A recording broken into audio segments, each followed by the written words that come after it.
In this episode, we're going to implement FizzBuzz in Go using a technique called test and commit or revert. Hi, I'm Mark Bradley and welcome to Testing All the Things, a screencast in which we use live coding to demonstrate different types of testing tools and techniques. In this video, we're going to use a technique called test and commit or revert, or TCR.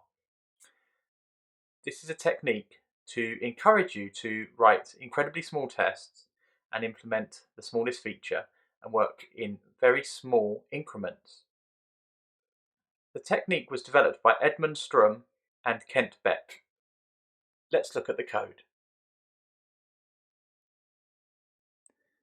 Test and commit or revert, or for short TCR, is a very simple concept and a very simple addition to TDD. The name of the concept describes what happens exactly. So instead of doing TDD in a red-green refactor pattern, in test commit revert, you never get that red stage. You write the failing test and immediately go into trying to make the test pass before running it. And the reason you do the trying to make the test pass before running it is if you run the test and it fails, your code changes are reverted. And that's how test and commit or revert works.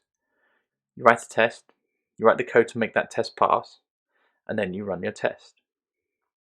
If the test passes, a small commit's made. If the test fails, the code you've written is reverted. This should encourage you to write incredibly small tests and incredibly small amounts of implementation for each test you write, and running your tests regularly. Today we're going to implement a very simple FizzBuzz application, but first let's look at how we can use test and commit or revert. So today I'm going to demonstrate two different ways of doing it.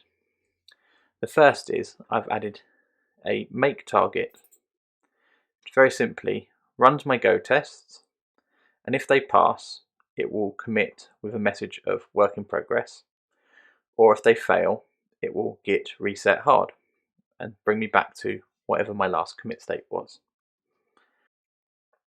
At the moment, I've got a very simple example test, which currently passes. And if I change this to false and run my tests, so make revert,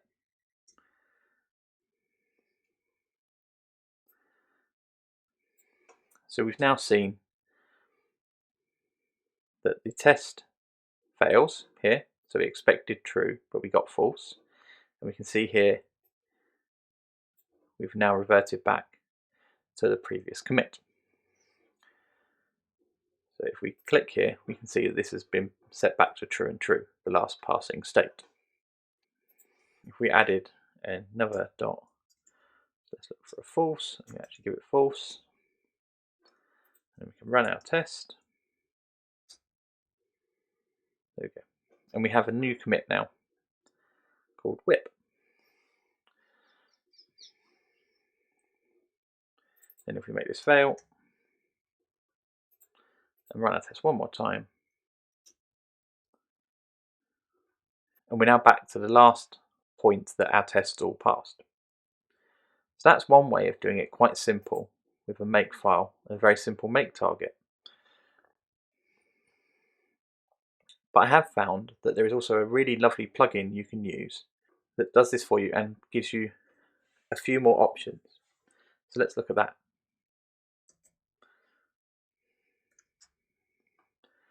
The plugin is limited work in progress. It has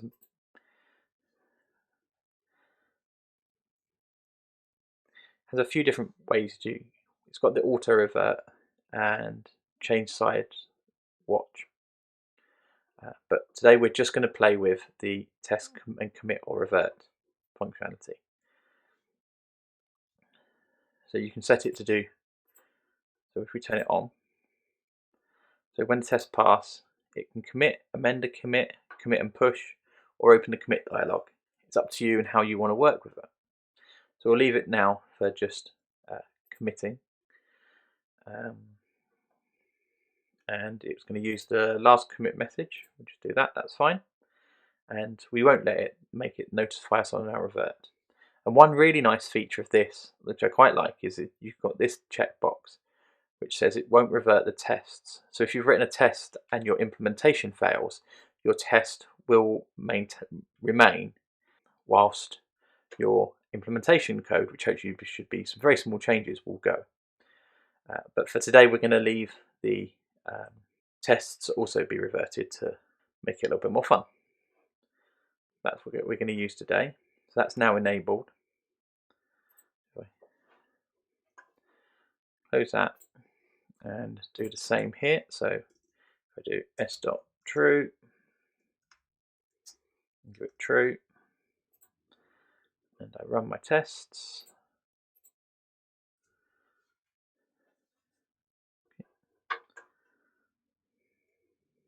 So my tests have passed.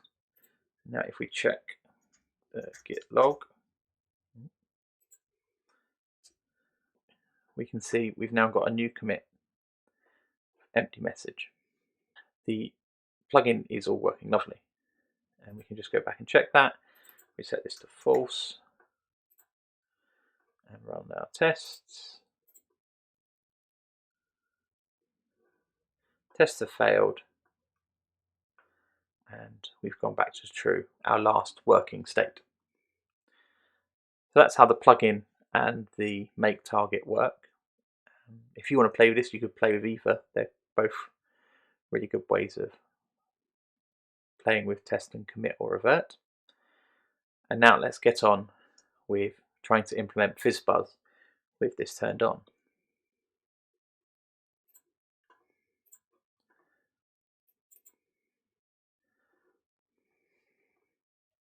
So I set it up with a placeholder test.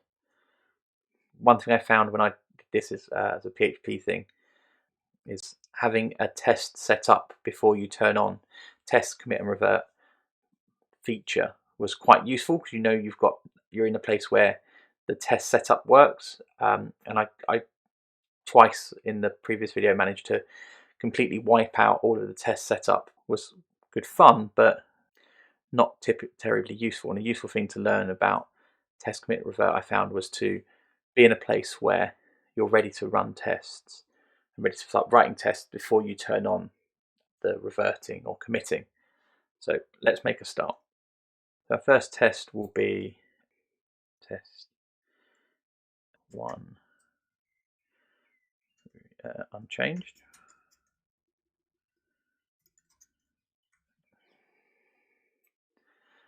So for those of you that haven't written a FizzBuzz application, it's a very simple application.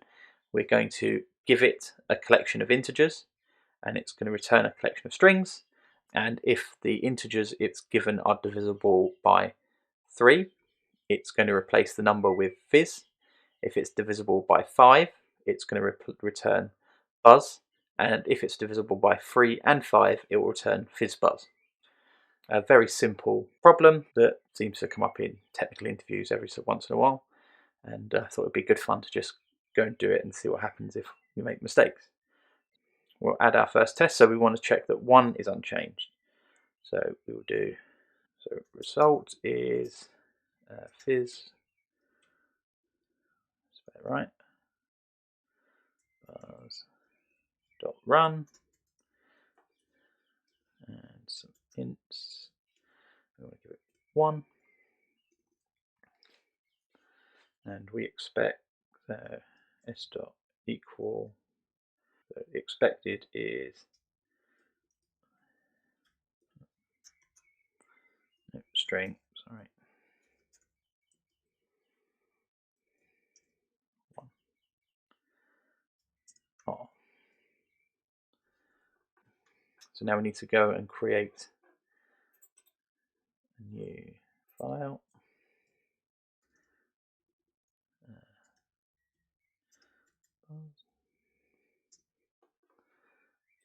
Put that over on the right.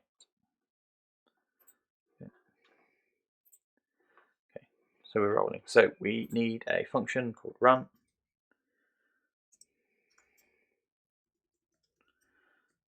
It takes so ints I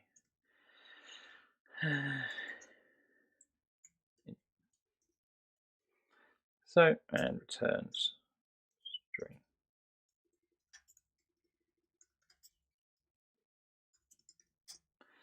We can make this test pass really simple. Hard code, return string 1, 1. Run the tests. Oh, undefined FizzBuzz. Okay. It didn't revert. Okay, that's useful to know. So it didn't revert, so it doesn't seem to have compiled the code. It doesn't like that. Oh, there we go. Test pass. Okay, excellent.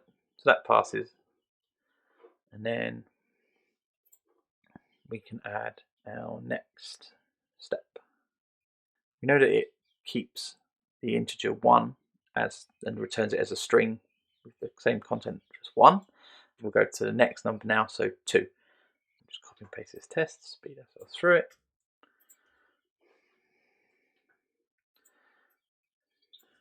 2, unchanged, so we give it 2, and we expect it to return 2. So now we need to loop over I for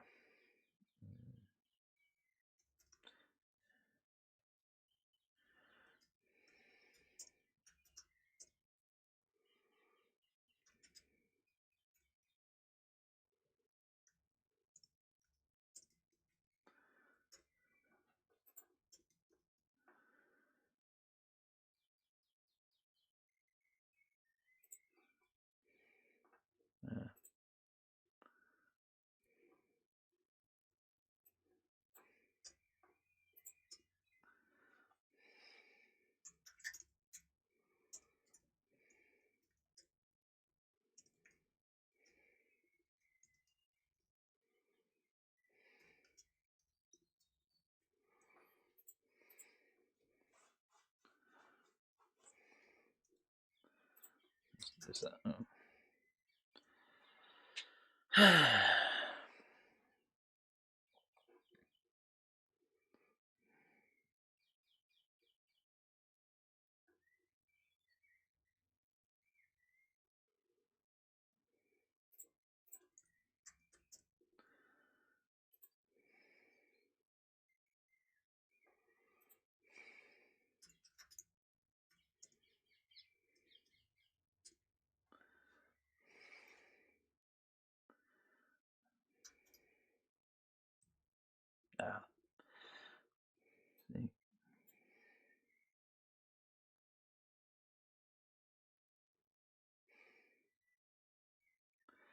Let's call that ints, that's better. Call that I.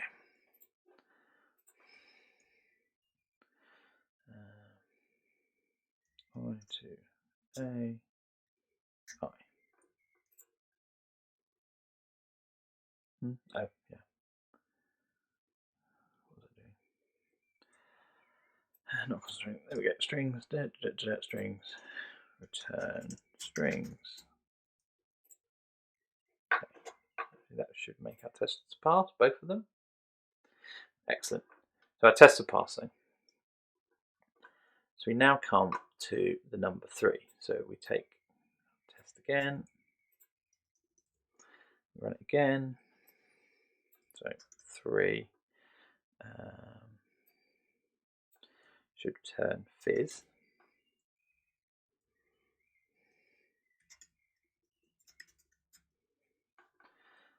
3 change fizz, so give it 3, and it should be fizz. Safe. So we can go on our loop. So if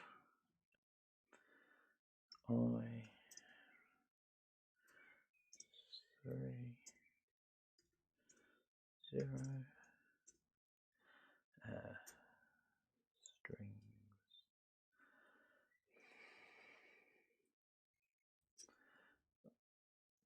and yeah, it's okay. Else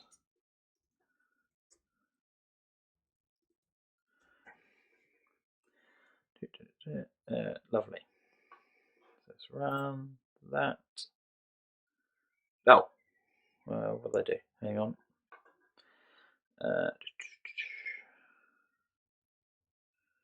Oh, so fun. I got the case wrong. I wasn't concentrating. In the test, yeah, expected, I wrote uppercase F, and in the implementation, I had lowercase f. So code disappeared. We need to start again. So let's get it right this time. We concentrate. So 3. Changed to fizz. Concentrate now. So 3 is fizz uppercase, and we'll do the same again. If I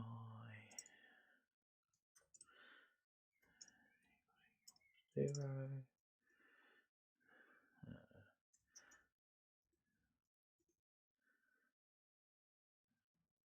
and uppercase F is, there we go, else.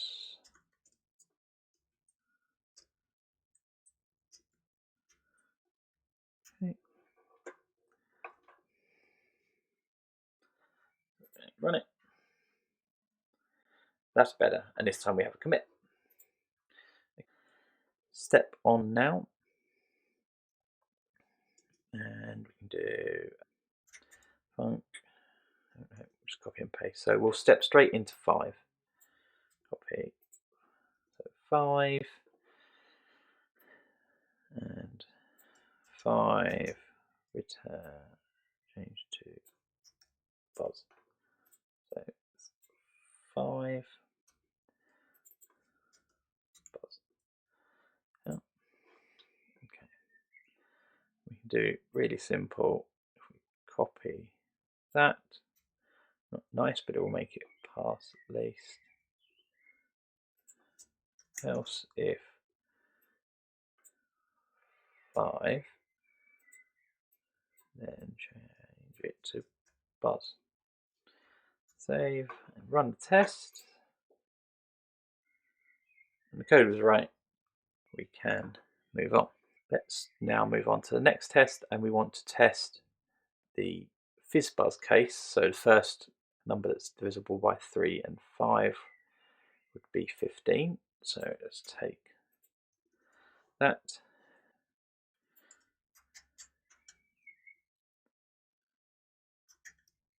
Yeah, change to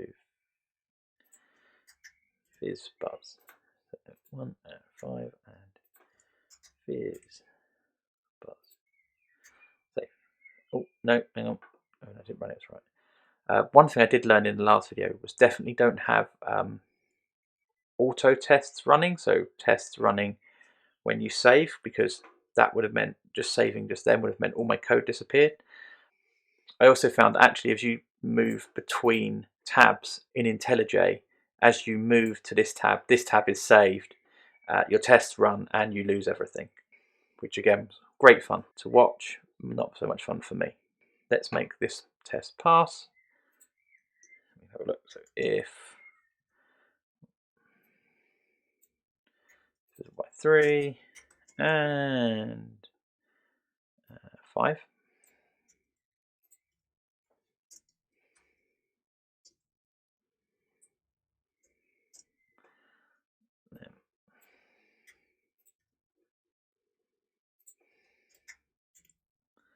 Okay, so run tests. Oh, syntax error. Luckily it was a syntax error and not a test failure, which is really nice. So else if go save, run tests, the test pass, and my code is complete, which is, well, complete-ish. What we'll do is we'll have one more test to make sure this works with a string, a whole selection of different numbers. So we will do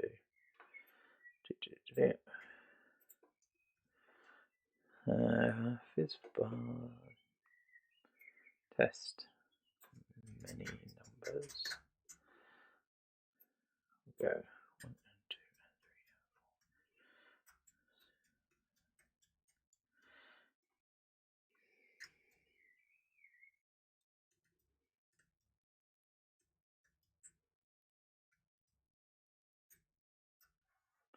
Yeah, all the way up to 15. Copy that across.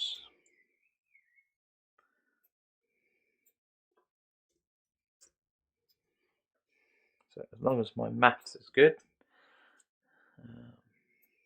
change all of them to string.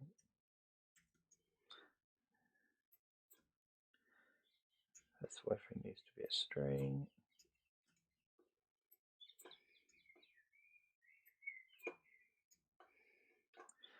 We're going, so that should be uppercase fizz, buzz, fizz,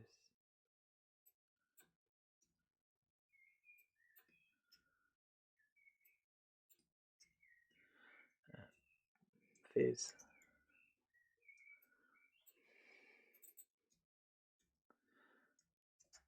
buzz,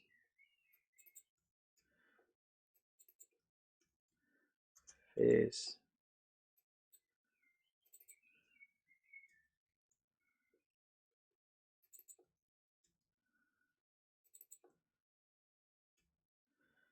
fizz, buzz. Okay, save. And hopefully this should work if I've done the right maths. And test pass. Brilliant. So there we have it.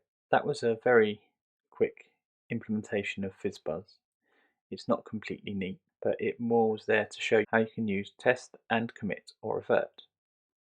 In next week's episode, we'll look at using the same technique or when we do refactoring and see how it can be really helpful when to encourage making small changes during a refactor. I hope you enjoyed this brief introduction to test and commit or revert, and I hope I've encouraged you to give it a go yourself. It is great fun, especially when you're playing with a small code kata. Thanks for watching. Thank you for watching this episode of Testing All the Things. I hope you enjoyed it. If you did, please rate and review the video and subscribe to the channel. If you did not and you have any feedback, please leave a comment in the comment section of the video or contact me on Twitter @Bradle.